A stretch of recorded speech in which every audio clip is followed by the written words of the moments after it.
रहीम नाज़रीन अस्सलाम वालेकुम, मैं हूं इमरान वसीम। नाज़रीन, आज 12 दिसंबर दिन जुमातुल मुबारक का और साल 2025। नाज़रीन, इस प्रोग्राम में जो ख़बरें आपके साथ हम शेयर करने जा रहे हैं उसमें एक ख़बर तो वफाकी आइनी अदालत से मुतल्लिक़ एक बड़ी ख़बर है। उस ख़बर की डिटेल आपके साथ हम शेयर करेंगे। दूसरी ख़बर पाकिस्तान तहरीक इंसाफ से जुड़ी है और ख़बर नाज़रीन ये है कि सब कुछ लुटा कर कप्तान पार्टी को होश आ गया। बल्कि ये कहना ज़्यादा मुनासिब होगा कि तहरीक इंसाफ के होश ठिकाने आ गए। अब तहरीक इंसाफ ने गंवाया क्या है, गंवाने के बाद तहरीक इंसाफ को पता क्या चला है, एहसास क्या हुआ है, इस खबर की डिटेल भी प्रोग्राम में आपके साथ हम शेयर करेंगे। लेकिन व्लॉग का आगाज़ हम करेंगे कल जो ईमान मिज़ारी और अली हादी चट्ठा के केस में जो नॉर्वे के सफ़ीर ना सिर्फ सुप्रीम कोर्ट पहुँचे बल्कि इस अदालती कार्रवाई का उन्होंने मुशाहिदा भी किया। तो नॉर्वे के सफ़ीर जो सुप्रीम कोर्ट में आए वो कैसे यूथिया निकला, इस खबर से अपने व्लॉग का आगाज़ करेंगे। लेकिन प्रोग्राम का आगाज़ करने से पहले आपसे दरख्वास्त के चैनल को सब्सक्राइब कर लें, बेल आइकॉन का बटन प्रेस करें। वीडियो पसंद आए तो इसे लाइक और शेयर ज़रूर कीजिएगा। नाज़रीन, कल जब सुप्रीम कोर्ट में ईमान मिज़ारी और अली हादी चट्ठा केस की समाअत हुई, अदालती कार्रवाई को भी मैंने अपने ब्लॉग में रिपोर्ट किया और साथ में नॉर्वे के सफ़ीर ने जो प्रोसीडिंग को विटनेस किया, मुशाहिदा किया, उसका मैंने इससे मुतल्लिक़ कुछ सवालात उठाए थे। आपको याद होगा कि वो सवालात क्या थे।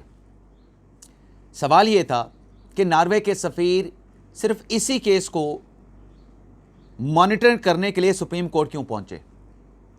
क्या ये नॉर्मल डिप्लोमेटिक प्रैक्टिस है कि किसी मुल्क का सफ़ीर वो इस तरीके से अदालती कार्रवाई में जाके एक पर्टिकुलर, एक ख़ास केस जिसमें मुल्ज़मान पर रियासत के ख़िलाफ़ स्टेटमेंट देने का इल्ज़ाम है, क्या किसी मुल्क का सफ़ीर उस केस में जाके मुशाहिदे के लिए बैठ सकता है?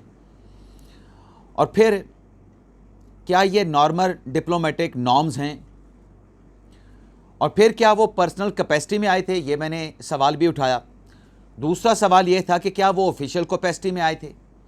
अगर ऑफिशियल कैपेसिटी में आए थे तो क्या अपने मुल्क, अपनी हुकूमत नॉर्वे को रिपोर्ट करेंगे? और भी कुछ सवालात उठाए थे। अब नाज़रीन, उन सवालात को उठाने का मकसद क्या था? मकसद यही था कि सफारतकारी के जो असूल हैं, जो प्रोटोकॉल हैं, उसकी खिलाफ वर्जी हो रही थी। तो वही हुआ जो सवालात हमने उठाए हुकूमत की तरफ से, वज़ारत ख़ारजा की तरफ से, दफ्तर ख़ारजा की तरफ से, इस पर सख्त एक्शन लिया गया। नॉर्वे के सफ़ीर को बुलाया गया, दफ्तर ख़ारजा बुला के सख्त एहतजाज किया गया, डिमार्च किया गया और नॉर्वे के सफ़ीर को मुतनब्बे किया गया कि मेज़बान मुल्क यानी पाकिस्तान के जो कवानीन हैं उनका आपको एहतराम करना पड़ेगा और जो आज आपने किया है सुप्रीम कोर्ट में जाके, ये वियना कन्वेंशन की खिलाफ वर्जी है। और वाज़े तौर पे एक पैगाम नॉर्वे की गवर्नमेंट को और नॉर्वे के सफ़ीर को दिया गया कि ये सफारती प्रोटोकॉल और जो सफारती प्रिंसिपल्स हैं उनकी खिलाफ वर्जी है और ऐसी खिलाफ वर्जी अब मुस्तकबिल में बर्दाश्त नहीं की जाएगी। अब ये हुकूमत का दुरुस्त फ़ैसला है कि नॉर्वे के सफ़ीर को बुला के डिमार्च किया गया और उन्हें एक सख्त पैगाम दिया गया। अब मैंने क्यों कहा कि नॉर्वे का सफ़ीर भी यूथिया निकला? मैंने अक्सर अपने ब्लॉग में बात की है कि जब आपकी अकल घुटनों में हो, दिमाग में नहीं घुटने में हो, तो हमारे एक दोस्त हैं, ब्लॉग वो करते हैं, अभी मुझे नाम जहन में आया और साथ में ही भूल गया।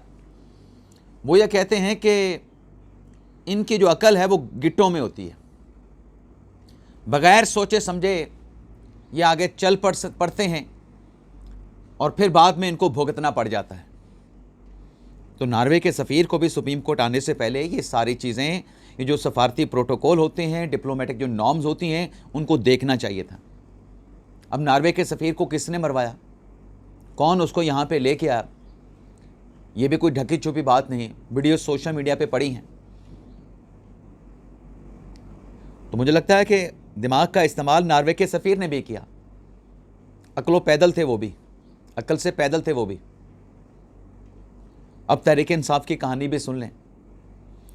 पाकिस्तान तहरीक इंसाफ को सब कुछ लुटाने के बाद अपनी गलती का एहसास हो गया है। एक देखने वाले दोस्त ने कहा कि इमरान भाई आप तो फ़लसफ़ी हो गए, एक बात को 2 मरतबा दोहराते हैं तो समझने के लिए करनी पड़ जाती है। अब मेरा जो दिमाग है, मैं तो नालायक आदमी हूँ, मैं तो सामने वाले को कहता हूँ यार ये चीज़ मुझे समझ नहीं आई, दोबारा समझा दो।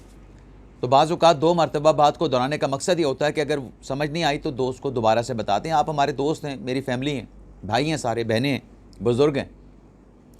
अब तहरीक इंसाफ जो इलेक्शन सिंबल जो नहीं मिल सका, तहरीक इंसाफ के इंटर पार्टी इलेक्शन दुरुस्त ना होने की वजह से सारा मलबा किस पे गिराया गया? सुप्रीम कोर्ट पे गिरा दिया। फिर मखसूस नशिस्तों का मलबा भी सुप्रीम कोर्ट की आइनी बेंच पे गिरा दिया, अमीनुद्दीन खान साहब पे गिरा दिया। हालांकि फैसले तहरीक इंसाफ के अपने गलत थे। गलती तहरीक इंसाफ ने खुद की फैसले करते हुए। यानी अगर इंटर पार्टी इलेक्शन 2021 में आपने करवाना था, अपना 20 में 19 में करवाना था तो करवा लेते। 5 साल किसने गुजारे? तहरीक इंसाफ ने गुजार दिए ना। इंटर पार्टी इलेक्शन नहीं करवाए, इलेक्शन कमीशन से मोहलत लेते रहे। और ये वो पार्टी थी जो इंटर पार्टी इलेक्शन को सबसे ज़्यादा सपोर्ट करती थी और ख़ुद ही इंटर पार्टी इलेक्शन नहीं करवा रहे थे। और मखसूस नशिस्तों के मामले पर आपके सामने है, कोई ढकी चुपी बात नहीं। अगर चलें, आपके कैंडिडेट्स को आज़ाद डिक्लेयर भी कर दिया गया था, आपने जो सीटें जीती, आप उस पार्टी का इंतखाब करते जिसने इलेक्शन कमीशन में लिस्ट जमा करवाई होती, मखसूस नशिस्तों की फहरिस्त दी होती। आपने एक ऐसी पार्टी का इंतखाब किया जिसने इलेक्शन लड़ा ही नहीं। जब इलेक्शन नहीं लड़ा तो उनसे जब इलेक्शन कमीशन ने पूछा कि आप अपने रिज़र्व सीटों की मखसूस नशिस्तों ख़वातीन की लिस्ट दे दें, उन्होंने देने से इनकार कर दिया कि हम तो इलेक्शन नहीं लड़ रहे। अब जमाते इस्लामी के साथ इनके मामला तय पा गए थे, लेकिन जमाते इस्लामी में तहरीक इंसाफ की हमायत से जीतने वाले आज़ाद अरकान को क्यों नहीं शामिल करवाया गया? जो बातें सुनने को मिलती हैं, जो सुनी सुनाई बातें हैं, तहरीक इंसाफ से जमाते इस्लामी ने 1-2 सीटें ज़्यादा मांग ली थी। वो जी हम क्यों 1-2 सीटें ज़्यादा दे दें, हमारा राइट है। अब वो 1-2 सीटें बचाने के उस चक्कर में सारी मखसूस नशिस्तें गवा बैठे। सुन्नी इत्तेहाद कौंसिल तहरीक इंसाफ के वकला ने सुप्रीम कोर्ट में खुद ये बयान दिया। जो लोग ये कहते हैं ना कि अगर ये सुन्नी इत्तेहाद कौंसिल और तहरीक इंसाफ को नहीं मिल सकती थी तो दीगर सियासी जमातों को कैसे बांट दिया गया, ये भी तहरीक इंसाफ और सुन्नी इत्तेहाद कौंसिल की लीगल टीम से पूछें, जिसने सुप्रीम कोर्ट के सामने ये स्टेटमेंट दिया था कि पार्लियामेंट को अधूरा, पार्लियामेंट को नामुकम्मल नहीं रखा जा सकता, पार्लियामेंट को आपने मुकम्मल करना ही करना है। तो फिर मुकम्मल करने के लिए जब ये डिस्क्वालीफाई कर गए सुन्नी इत्तेहाद कौंसिल तहरीक इंसाफ, तो सीटें किसको मिलनी थी? बाकी जमातों को मिलनी थी ना, और वो मिल गई। अब इंट्रा पार्टी इलेक्शन से मुतल्लिक जो तहरीक इंसाफ ये दावा करती रही कि हमारे इलेक्शन बिल्कुल दुरुस्त थे, अब वो तो चले मरला गुजर गया 8 फरवरी 2024 के बाद। जो 3 मार्च 2024 को तहरीक इंसाफ ने इंतखाबात करवाए, उस पर भी अब पीटीआई को अपनी गलती का एहसास हो रहा है, क्योंकि पीटीआई ने अब फैसला यह किया है कि 7 रुकनी एक कमेटी बनाई है जिसके सरबराह बैरिस्टर गौर साहब होंगे। उस कमेटी में सलमान अकरम राजा साहब हैं, उस कमेटी में आरिफ अलवी साहब हैं, मिस्टर हमीद ख़ान हैं, असद कैसर हैं, रऊफ़ हसन साहब हैं, फिरदौस शमीम नकवी साहब हैं। अब इस कमेटी का मैंडेट क्या है? ये कमेटी तहरीक इंसाफ का जो कॉन्स्टिट्यूशन है उस कॉन्स्टिट्यूशन का जायज़ा लेगी, जामे मुफस्सल जायज़ा लेगी, और तहरीक इंसाफ के कॉन्स्टिट्यूशन में जो खामियां हैं उनकी निशानदेही करके उन खामियों को दूर किया जाएगा। ना सिर्फ उन खामियों की निशानदेही होगी, बल्कि ये 7 रुकनी कमेटी अपने कॉन्स्टिट्यूशन का दीगर सियासी जमातों के कॉन्स्टिट्यूशन के साथ भी तकाबली जायज़ा लेगी, कंपैरिजन करेगी, और उसके बाद फिर इंट्रा पार्टी इंतखाबात करवाए जाएंगे। अब ये जो कमेटी बनी है, कमेटी तश्कील देने का नोटिफिकेशन भी जारी कर दिया गया है। ये इस बात का एतराफ़ है कि जो 3 मार्च 2024 को इलेक्शन इंट्रा पार्टी पीटीआई ने करवाया, वो इलेक्शन दुरुस्त नहीं था। अब सवाल यह है कि इतना अरसा जो आपने गुजार लिया, पहले तो आपने 20 वाले इलेक्शन, 19 वाले इलेक्शन आपने नहीं करवाए, वो आपको उस वक्त करवा लेने चाहिए थे। और फिर जो आपने मार्च 2024 में करवाया उसके ऊपर भी इलेक्शन कमीशन के बहुत सारे सवालात एतराज़ात थे। अब आप जाके कितने साल गुजरे, आप अपने पार्टी के कॉन्स्टिट्यूशन का जायज़ा लेने जा रहे हैं। क्या ये काम बहुत अरसा पहले नहीं कर लेना चाहिए था? अब जो कमेटी बनी है उस कमेटी को 10 दिन का मैंडेट दिया गया है कि 10 दिन से ज़्यादा आप ना लें। 10 दिन के अंदर इस मामले को आप डिसाइड करके रिपोर्ट पेश करें। ये सलमान अकमराजा साहब ने नोटिफिकेशन जारी किया है, सरबराह उसके बैरिस्टर गौर साहब हैं। अब इस पे जो अकबर एस बाबर साहब हैं उन्होंने ये बयान दिया है, जो कि तहरीक इंसाफ के बानी रहनुमाओं में शामिल हैं। अकबर एस बाबर ने कहा कि ये जो पीटीआई कमेटी बना के अपने कॉन्स्टिट्यूशन का जायज़ा लेने जा रही है, ये तो इस बात को तहरीक इंसाफ ने तस्लीम कर लिया है कि मार्च 2024 का जो इलेक्शन था जो कि तहरीक इंसाफ ने करवाया, जिसका अभी तक इलेक्शन कमीशन ने सर्टिफिकेट जारी नहीं किया, वो इलेक्शन दुरुस्त नहीं था। ये तहरीक इंसाफ ने एतराफ़ कर लिया है, तस्लीम कर लिया है अपनी गलती को। यही कुछ माजी में होता रहा और उन फैसलों के नताइज तहरीक इंसाफ को भुगतना पड़े। अब नाज़रीन आ जाते हैं आईनी अदालत से जुड़ी जो ख़बर है, जो ख़त की कहानी है। उस ख़त की कहानी पे आने से पहले एक और ख़त की बात भी मंजर आम पे आई है, और वो ख़त नाज़रीन लिखा है तहरीक इंसाफ के कोई 9 रहनुमाओं ने, जिसमें सफ़े अव्वल में शामिल हैं तैमूर सलीम झगड़ा साहब। तैमूर सलीम झगड़ा साहब ने अपने सूबे के वज़ीर-ए-आला को लेटर लिखा है कि इलेक्शन में जो धांधली हुई है, 8 फरवरी 2024 के इलेक्शन में जो धांधली हुई है, उसकी आप सूबाई हुकूमत के जो रूल्स ऑफ बिज़नेस हैं उसके सेक्शन 237 के मुताबिक आप इंक्वायरी करवा सकते हैं। तो ख़त में कहा गया है कि वज़ीर-ए-आला साहब एक कमेटी तश्कील दें और वो कमेटी आम इंतखाबात में धांधली के इल्ज़ामात का जायज़ा ले। और इस ख़त में कहा गया है कि अगर 8 फरवरी 2024 के इंतखाबात में धांधली की बहुत पहले तहकीकात करवा ली जाती तो NA 18 में भी धांधली ना होती।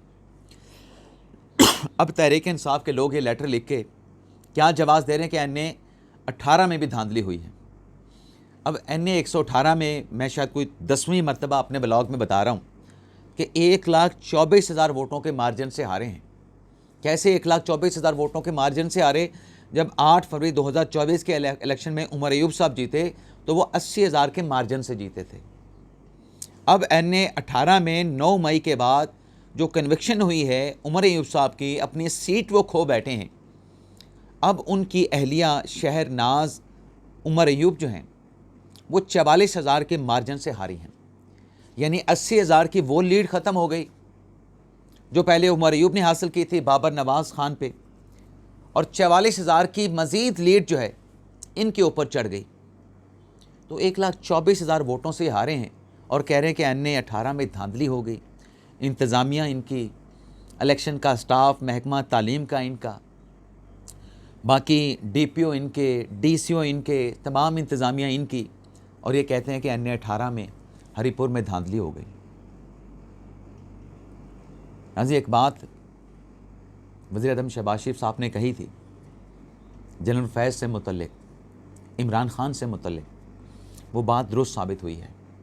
ये जो धांधली के इल्ज़ामात लगाए जा रहे हैं और जो जनरल फैज़ हमीद से मुतल्लिक फ़ैसला आया है, शहबाज शरीफ साहब ने क्या कहा था, बड़ी लंबी डिटेल है। इंशाल्लाह नेक्स्ट व्लॉग में आपके साथ मैं शेयर करूँगा वो तफसीलात कि कौन सी बात, कौन सा दावा शहबाज शरीफ साहब का दुरुस्त साबित हुआ है। अब आईनी अदालत, जो रात हमने आपके साथ ख़बर शेयर की कि इस्लामाबाद हाई कोर्ट से उसको वफाकी शरई अदालत में ट्रांसफ़र किया गया है, लेकिन ये ट्रांसफ़र भी आर्जी है, मुस्तकिल नहीं है। और वफाकी शरई अदालत को इस्लामाबाद हाई कोर्ट ट्रांसफ़र कर दिया गया है, ये ट्रांसफ़र भी आर्जी है।